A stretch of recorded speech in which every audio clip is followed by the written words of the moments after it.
Hi, I'm Nick from Rusty Barrel, and today I'm going to talk to you about stocking your home bar. Stocking your home bar can be a tricky task. It's so easy to buy a bottle and drink that same bottle, and then you're back to square one. This video is designed to help you navigate that task, building a home bar collection that you can make lots and lots of cocktails with. Let's break it down. Let's go back to the start and remember what a cocktail actually is. A cocktail is a mixed drink comprising 4 parts: a spirit of any kind, a bitter element, a sweet element, and water. Now I'm going to assume you've got some basic pantry items available. Things like limes, lemons, oranges, mint, coffee, salt and sugar, eggs, honey, cream and cherries. And then it's the fun bit.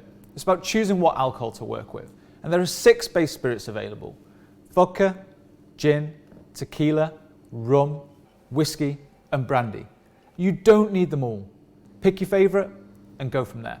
And then it's about liqueurs. They add depth, flavor, and intrigue to your cocktails. And I'm going to give you a list of 10 that, when paired with your base spirit of choice, will allow you to make over 100 cocktail recipes. So the list of 10 in order is sugar syrup, sweet vermouth, dry vermouth, aromatic bitters, orange bitters, triple sec, maraschino liqueur, coffee liqueur, CAMPARI, grenadine. So for example, we can make a white lady cocktail, which is a classic from the ingredients on this list.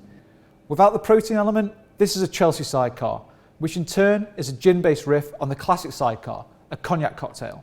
If you change the cognac for tequila and you switch the citrus, you've then got yourself a margarita.